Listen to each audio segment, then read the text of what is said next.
രണ്ടാം ഘട്ട വോട്ടെടുപ്പ് നടക്കുന്ന ജില്ലകളിൽ നിന്നും വിവരങ്ങളും വിശകലനങ്ങളുമായി ഞങ്ങളുടെ പ്രതിനിധികൾ കൂടി ചേരുന്നുണ്ട്. തൃശ്ശൂരിൽ നിന്ന് നടരാജ് പരശുരാമുണ്ട്. നടരാജ് ഇതാ രണ്ടാം ഘട്ട വോട്ടെടുപ്പിലേക്ക് എത്തി നിൽക്കുമ്പോൾ കഴിഞ്ഞ തവണത്തേക്കാൾ ഇത്തവണ പോളിംഗ് ശതമാനം കുറവാണ്. അത് മുന്നണികളെ ആശങ്കയിലാക്കുന്നുണ്ട്. തൃശ്ശൂരിലെ തെരഞ്ഞെടുപ്പ് വിശകലനം എങ്ങനെയാണ്? തൃശ്ശൂരിൽ വലിയ രീതിയിലുള്ള തെരഞ്ഞെടുപ്പ് പ്രചാരണം അവസാനിച്ചു കഴിഞ്ഞു. കഴിഞ്ഞ ദിവസം കലാശക്കൊട്ടോടുകൂടി തെരഞ്ഞെടുപ്പ് പ്രചാരണത്തിന് അവസാനമായെങ്കിലും ഇന്ന് രാവിലെ മുതൽ സ്ഥാനാർത്ഥികളൊക്കെ തന്നെ നിശബ്ദ പ്രചാരണത്തിലായിരുന്നു. പലരും വേണ്ടപ്പെട്ടവരൊക്കെ തന്നെ ഫോണിൽ വിളിച്ച് തിരഞ്ഞെടുപ്പിന് വോട്ടിംഗ് അതായത് പിന്തുണ തേടുന്നൊരു തിരക്കിലൊക്കെ തന്നെയായിരുന്നു. പോളിംഗ് സാമഗ്രികളുടെ വിതരണം രാവിലെ ഗവൺമെൻറ് എഞ്ചിനീയറിംഗ് കോളേജിൽ നിന്നും നടന്നു. പല പോളിംഗ് ബൂത്തുകളും ഇപ്പോൾ സജ്ജീകരിക്കുന്ന തിരക്കിലാണ്. രാത്രിയോടുകൂടി ബൂത്ത് സജ്ജീകരിച്ച ശേഷം ഉദ്യോഗസ്ഥർ അവിടെ തന്നെ താമസിക്കുന്നതാണ് രീതി.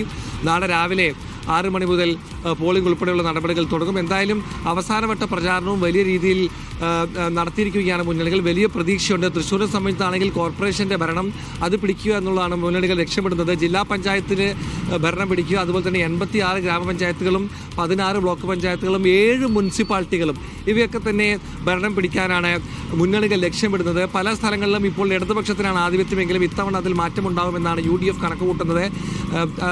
LDF ആവട്ടെ ഭരണ നേട്ടങ്ങൾ പറഞ്ഞുകൊണ്ട് വോട്ട് പിടിച്ചു. ഭരണവിരുദ്ധ വികാരം പറഞ്ഞുകൊണ്ട് UDF രംഗത്തെത്തി. മേലെ മെച്ചപ്പെടുത്താൻ BJPയും വലിയ രീതിയിൽ പോരാട്ടം നടത്തുന്നു. ശ്രദ്ധ എല്ലാ കണ്ണുകളും തൃശ്ശൂർ കോർപ്പറേഷൻ ഇത്തവണ എന്ത് സംഭവിക്കുമെന്നുള്ളതാവുമെങ്കിലും മറ്റ് മുനിസിപ്പാലിറ്റികളുടെ കാര്യത്തിലും സ്ഥിതി വ്യത്യസ്തമാവില്ലെന്ന്